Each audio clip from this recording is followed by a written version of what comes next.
2010년 정도로 제가 기억을 하고 있는데요. 그때 인기 있었던 드라마 중에 하나 제빵왕 김탁구라는 드라마가 있습니다. 혹시 기억을 하실까요? 저만 기억을 하고 있는지 모르겠습니다만 그때 시청률이 한 50% 이상이 넘었던 그런 드라마였고요.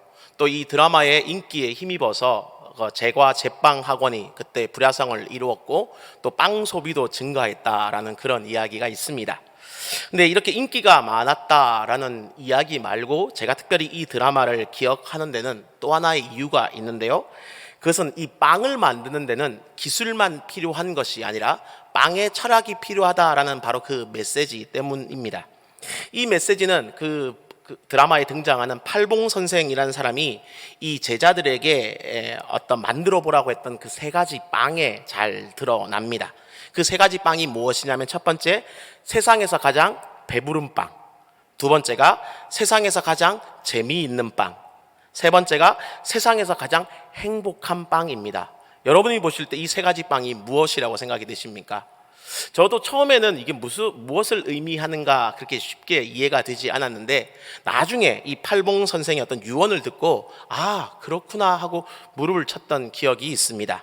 세상에서 가장 배부른 빵은 남을 위하는 마음으로 만드는 빵이고요. 또 세상에서 가장 재미있는 빵은 자신이 즐기는 마음으로 만드는 빵입니다. 그 다음에 세상에서 가장 행복한 빵은 앞으로, 지금은 아니지만 앞으로 계속해서 만들어 나갈 그 빵을 의미한다라는 것이죠. 어떻게 여러분도 동의가 되십니까? 저는 그 이야기를 들으면서 나름대로 빵에 철학이 있구나라는 생각들을 해봤습니다. 근데 이 먹고 마시는 것보다 더 중요한 것은 몸입니다. 그리고 이 몸보다 더 중요한 것이 있다면 사람의 인격, 곧 사람답게 사는 것, 사람 냄새 나게 사는 것이라고 생각이 됩니다. 그리고 모든 인간은 이렇게 인간답게 사람 냄새 풍기면서 살기 위해서 바로 이 삶의 철학이 필요한 것 같습니다. 빵을 만드는데 빵의 철학이 필요한 것처럼 우리가 살아감에 있어서도 삶의 철학이 필요하다라는 것이죠. 가정주부는 가정의 철학이 필요하고, 직장인들은 직장의 철학이 필요하고, 학생들은 또 학생의 철학이 필요할 것입니다. 곧 내가 살고 있는 그 현장에서 그 삶의 철학이 있어야지만 인생을 움직일 수 있는 힘을 발휘할 수 있게 되는 것이죠. 그리고 이 삶의 철학이 있어야지만 다른 사람을 이끌 수 있는 지도력도 발휘할 수 있을 것 같습니다. 그렇다면 여러분에게 한번 여쭤보고 싶습니다. 여러분을 움직이는 삶의 철학은 과연 무엇입니까? 가정에 있으면서 또 직장 생활을 하면서 공부하면서 세상에 나아가서 나를 나되게 만드는 그 삶의 철학이 무엇입니까? 내가 그 가정과 직장과 공부의 어떤 시간과 정성과 열정을 쏟아 부을 수 있는 그 이유가 과연 어디에 있느냐라는 것입니다. 빵을 만드는데도 이 빵에 대한 어떤 빵에 대한 철학이 있어야 해서 어떻게 하면 몸에 이로운 빵을 만들 수 있을까? 어떻게 하면 더 맛과 향기가 나는 그런 빵을 만들 수 있을까를 고민하게 된다면, 우리가 인간으로 살아간다면 우리는 어떻게 하면 더 인간답게 또 조금 더 나아가서 하나님이 원하시는 모습으로 이 땅을 살아갈 수 있을까에 대한 어떤 분명한 철학이 있어야 하지 않을까요? 그렇다면 우리 성도들의 인생 철학은 무엇이겠습니까? 저는 성도들의 인생 철학은 바로 신앙이라고 생각합니다. 하나님을 나의 아버지로 삼고 예수 그리스도를 나의 구주로 고백하면서 또 성령님의 지혜와 능력으로 살아가며 이 그리스도인들의 삶의 철학이 있는 것입니다. 왜 그럴까요? 우리가 인생을 살면서 추구하는 모든 값진 보화가 바로 이 신앙 가운데 있기 때문에 그렇습니다. 또한 우리를 향해서 내가 길이요 진리요 생명이라 라고 말씀하시면서, 또한 내가 너희를 자유롭게 하며 내가 참 지혜자이다 라고 말씀하시면서 우리에게 다가오시는 그 예수님을 통해서 우리가 인생을 살면서 끊임없이 가져왔던 그 모든 질문들에 대한 대답을 얻을 수 있기 때문이겠죠. 그러므로 이 예수님을 믿는 것이 우리 믿는 성도들의 삶의 철학이 되어야 할 것입니다. 예수님이 우리 인생 가치관의 핵심이 되어야 합니다. 예수님을 믿을 때 우리가 새로워지고 남을 돕는 어떤 사랑의 역사를 이루어 갈 수 있는 것입니다.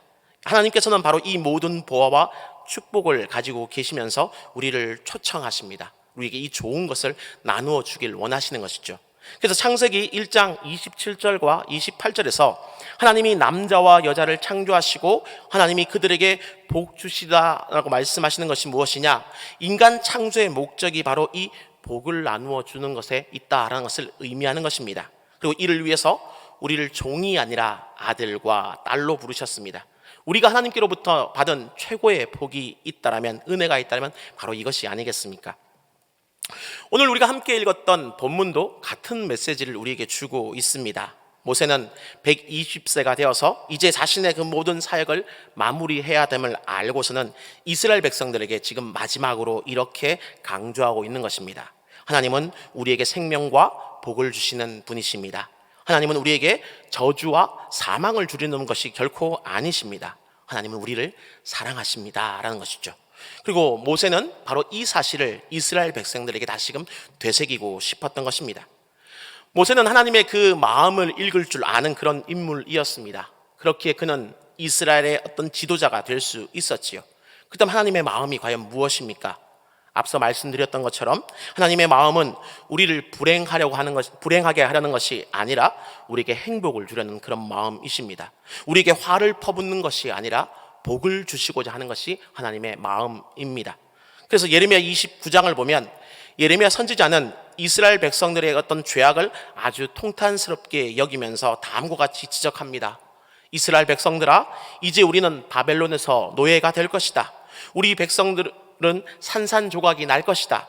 또 우리가 하나님 앞에서 죄를 지었고 하나님을 배반했기 때문에 이 모든 일들은 일어나게 될 것이다 라는 것이죠.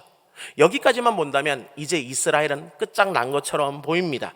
그러나 이스라엘은 예레미야는 지금 이 이스라엘에게 심판을 내리시는 하나님의 궁극적인 뜻이 다른 곳에 있음을 그는 분명히 알았습니다. 그래서 이 심판의 선포 속에서도 하나님의 그 진정한 마음을 전하길 원했습니다. 그게 우리가 잘 알고 있는 예레미야 29장 11절 말씀인데요. 우리 화면을 보면서 같이 한번 읽었으면 좋겠습니다. 시작.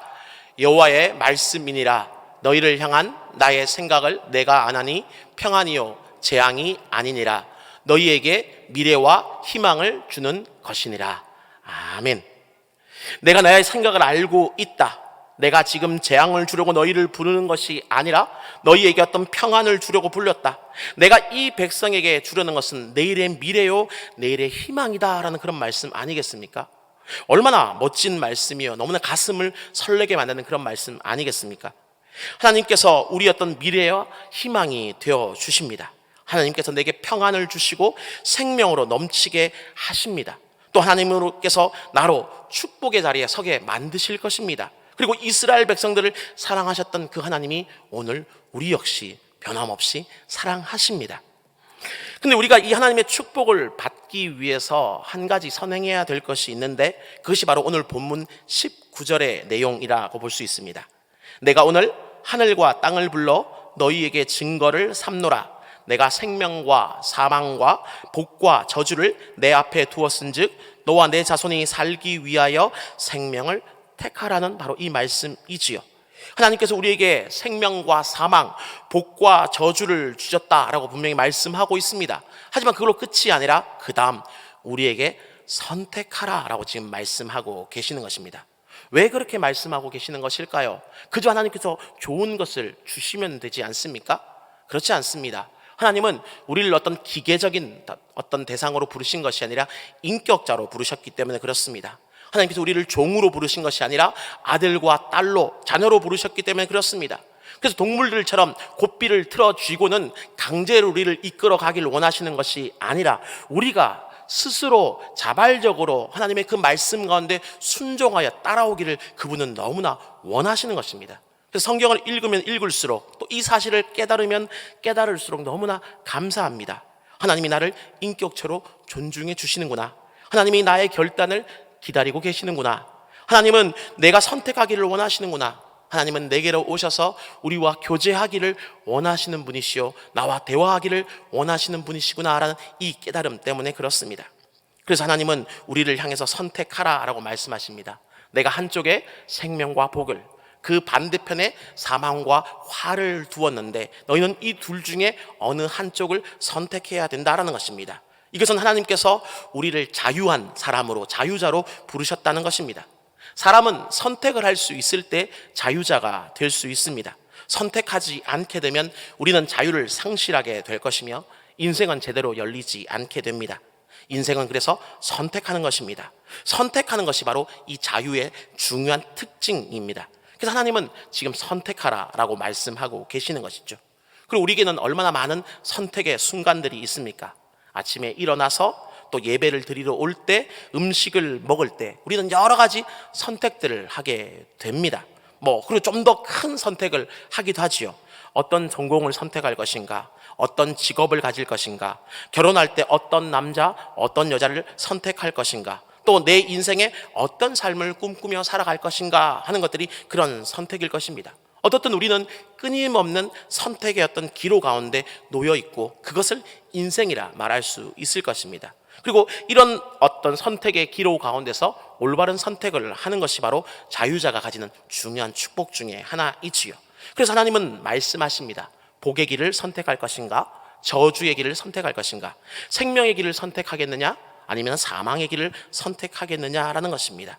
그리고 하나님은 이 중요한 어떤 음식과 같은 것들 또는 어디에 사느냐와 같은 사소한 결정이 아니라 생명과 어떤 사망, 복과 저주라는 이 중요한 어떤 선택의 기로 가운데 올바른 선택을 하라라고 지금 말씀하고 있는 것이죠. 물론 우리가 소소한 선택들은 좀 실패해도 됩니다. 점심에 뭘 먹을까를 결정했는데 그날따라 그 음식이 별로 마음에 들지 않는다면 그 다음날 더 좋은 선택을 하면 되는 겁니다. 우리가 집이 마음에 들지 않으면 2년 뒤에 이사를 가면 되는 것이겠죠. 하지만 이 생명과 어떤 사망, 복과 저주는 그렇지 않습니다. 한 번의 선택이 진짜 우리의 평생을, 아니 온 영혼을 좌우할 수도 있는 겁니다. 그래서 주님은 분명히 말씀하시는 것이죠. 선택하라라고 말씀하고 계시지만 엄밀히 말하면 생명을 선택하라라고 지금 말씀하고 계시는 것입니다. 그다음 이 생명을 선택하는 방법이 무엇이겠습니까? 생명이 누구에게 있는지를 알고 그분을 선택하면 됩니다. 생명은 누구에게 있습니까? 하나님께 있지요.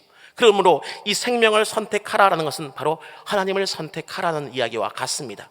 생명의 원천에 되시는 하나님을 선택하라. 우리를 사랑하시는 그 하나님을 선택하라. 그럼 그 하나님께서 너희에게 복 주시리라. 그것이 오늘 본문의 가장 중요한 핵심입니다. 그리고 우리의 믿음도 바로 여기에 있습니다.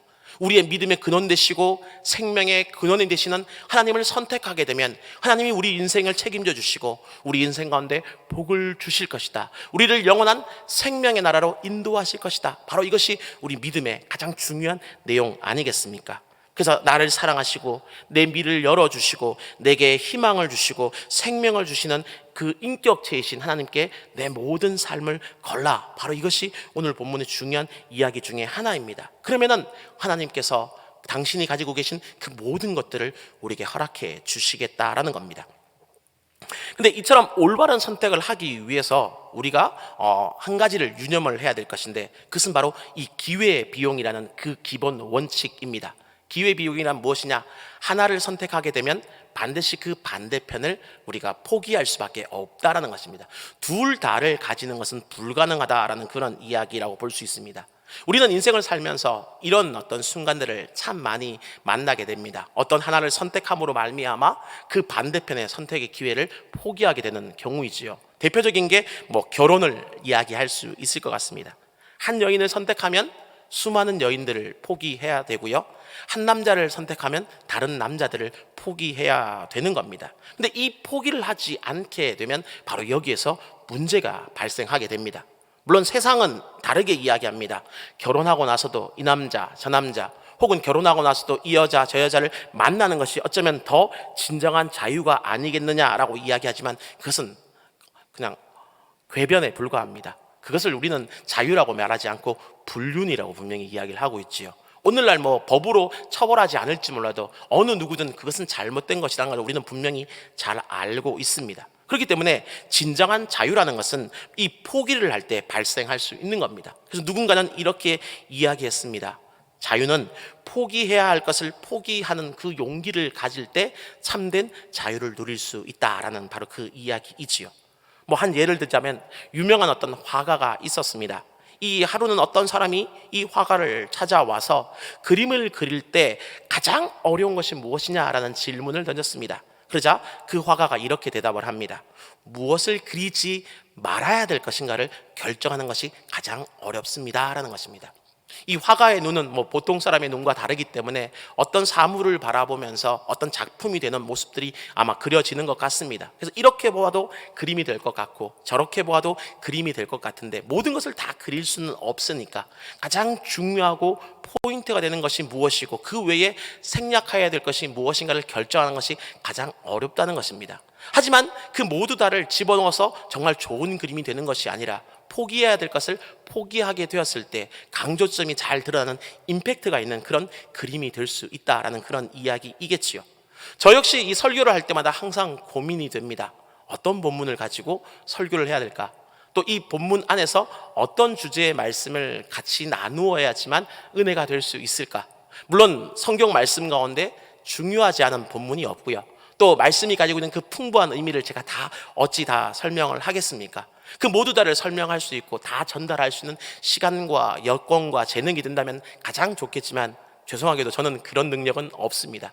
그래서 저는 항상 어떤 본문을 선택해야 되고 그 본문 가운데서 무슨 말씀을 전해야 될 거를 결정하는 것이 가장 힘이 들고 거기에 가장 많은 시간을 투자하는 것 같습니다. 근데 우리 인생 역시 어쩌면 마찬가지입니다. 우리가 하나님께서 주신 그 축복을 받기 위해서는 하나님께서 주신 것을 먼저 선택을 하고 그 하나님 외의 것들을 포기하고 기꺼이 거절하는 그런 어떤 결단이 우리에게 있어야 할 것입니다. 그래서 오늘 본문 17절과 18절에서 하나님은 이렇게 말씀을 하셨지요. 그러나 네가 만일 마음을 돌이켜 듣지 아니하고 유혹을 받아 다른 신들에게 절하고 그를 섬기면 내가 오늘 너희에게 선언하노니 너희가 반드시 망할 것이라. 너희가 요단을 건너가서 차지할 땅에서 너희의 날이 길지 못할 것이니라. 아멘. 무슨 이야기입니까? 하나님을 선택하지 않고 다른 신들을 섬기게 되면 결국 망하게 될 것이다. 무너지게 될 것이다. 또 반대로 말하면 하나님도 선택하고 세상도 선택하고 다른 신들로 선택하는 그 선택이 지혜로워 보이지만 그건 역시 망하는 길이 될 것이다. 그렇게 이야기하는 겁니다. 왜 그렇습니까? 하나님만이 생명의 창조주이시고 정말 살아있는 분이시고 그 외에 다른 것들은 엄밀히 말하면 죽은 것에 불과하기 때문입니다. 우리 인생 역시 마찬가지 아닙니까? 지금 당장은 살아있는 것처럼 보일지 모르지만 예수 그리스도의 은혜가 없으면 우리는 어떤 인생입니까? 이미 죽은 인생 아니겠습니까? 더 이상의 소망이 없는 인생 아니겠습니까?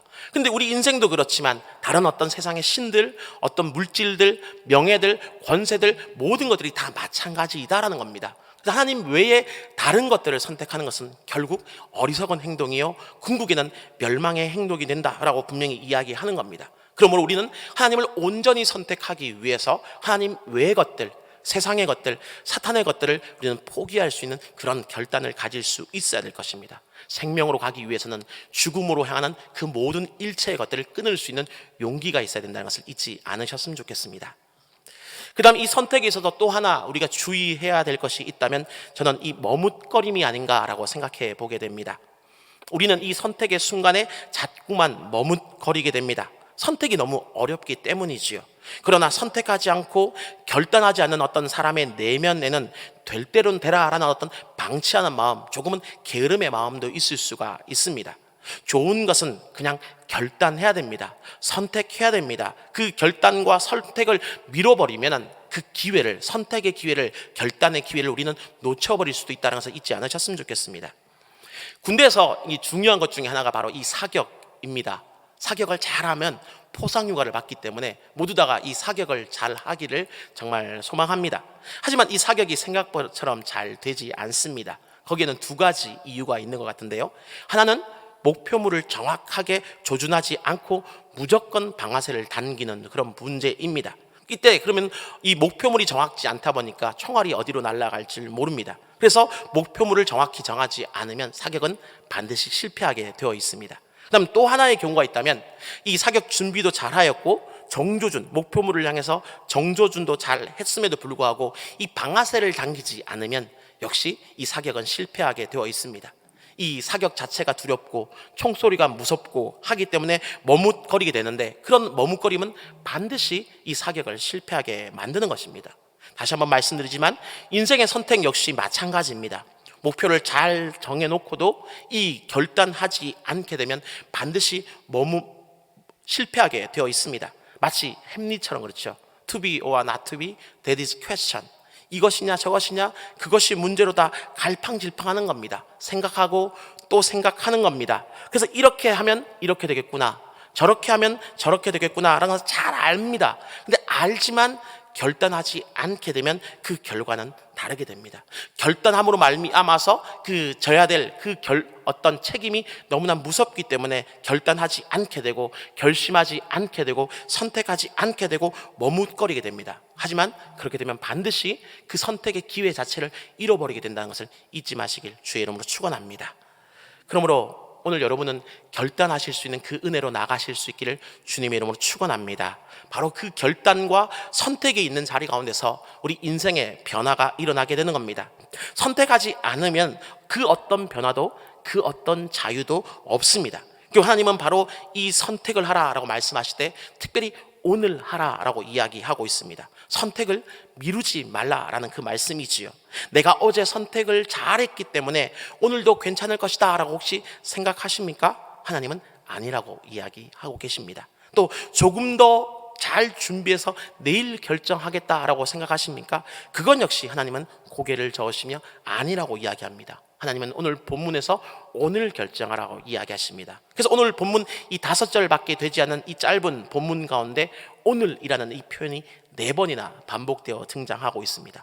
오늘 내가 생명과 복 그리고 사망과 화를 네 앞에 두었다. 그러므로 너는 오늘 선택해라. 내가 오늘 너에게 명령하노니, 다시 한번 너는 오늘 이 생명과 복 사망과 화를 선택하라라고 말씀하시는 겁니다. 그 이유는 이 선택과 결단은 결코 내일로 미룰 수 있는 것이 아니기 때문입니다.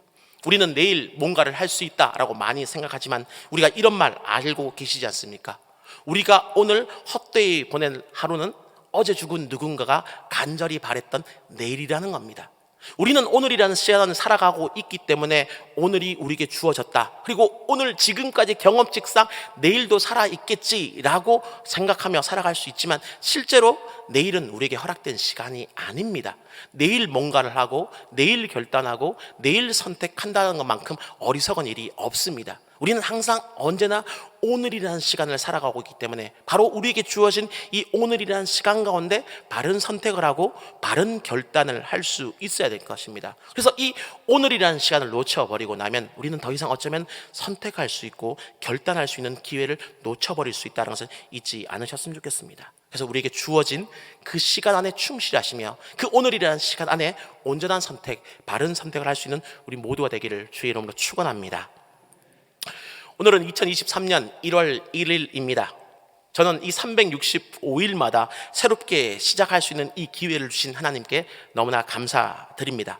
비록 어제 실패하고 작년은 실패했을지 모르지만 하나님께서 오늘을 허락하셨고 또 올해를 주셨기 때문에 우리는 다시금 도전하고 다시금 선택할 수 있습니다. 어제의 실패를 거울 삼아서 오늘 다시 선택하고 오늘 다시 시작하면 되는 겁니다. 그런 의미에서 오늘 지금 이 시간 우리가 다시금 결단하고 선택하는 우리 대전중앙의 모든 성도들 되시기를 간절히 소망합니다. 하나님은 오늘 우리 앞에 생명과 복, 사망과 화를 두셨습니다. 그리고 우리에게 지금 선택하라라고 명령하고 계십니다. 그러므로 선택합시다. 생명과 복을 선택합시다. 비록 어제는 실수하고 작년에는 실패했을지 몰라도 하나님이 은혜 가운데 다시금 기회 주셨기 때문에 이 기회를 잘 살려서 내일이 아닌 바로 오늘, 올해 바르게 선택하는 우리 모두가 되었으면 좋겠습니다. 특별히 내일부터 시작되는 이 특세를 결단할 수 있었으면 좋겠습니다. 핸드폰이 아니라 성경 읽기를 선택할 수 있었으면 좋겠습니다. 교회에서 어떤 권유받은 목사나 교사 또는 다양한 어떤 봉사의 기회들을 선택하시고 또 결단하시고 또 헌신하기를 다짐하실 수 있는 우리 모두가 되기를 바랍니다. 한 가지 기억하십시오. 하나님은 결코 우리 앞에 우리가 감당하지 못할 그 어떤 것들을 두지 않으셨습니다. 우리에게 뭔가 권유가 들어오고 무엇인가 일을 하기를 요청받았다면 하나님은 우리가 충분히 그 일을 하실 수 있다고 생각하시기 때문에 우리에게 그 기회, 선택의 기회를 주셨다는 걸 잊지 마십시오. 하지만 선택의 기회가 주어졌다고 모든 사람이 바른 선택을 하는 것이 아닙니다. 바른 선택을 하겠노라고 철학을 가지고 어떤 온전한 어떤 가치관을 가지고 인생관을 가지고 나갔을 때 우리는 그 어떤 주님이 주시는 기회를 잘 살릴 수 있다라는 것을 잊지 마시고 주님의 그 말씀 앞에 순종할 수 있기를 바랍니다. 그래서 생명을 선택하십시오. 복을 선택하십시오. 헌신을 선택하시고 순종을 선택하시고 주님 따라가기를, 주님만 붙잡으며 올 한 해 살아가겠노라고 다짐하는 우리 모두가 될 수 있기를 간절히 소망합니다. 그래서 이 생명과 복의 근원이 되시는 하나님께, 이 하나님을 올바르게 선택함으로 말미암아서 지금 우리 앞에 새롭게 펼쳐진 이 2023년이라는 이 한 해를 은혜롭게 승리하시는 우리 교회 모든 성도님들 되시기를 주님의 이름으로 축원합니다.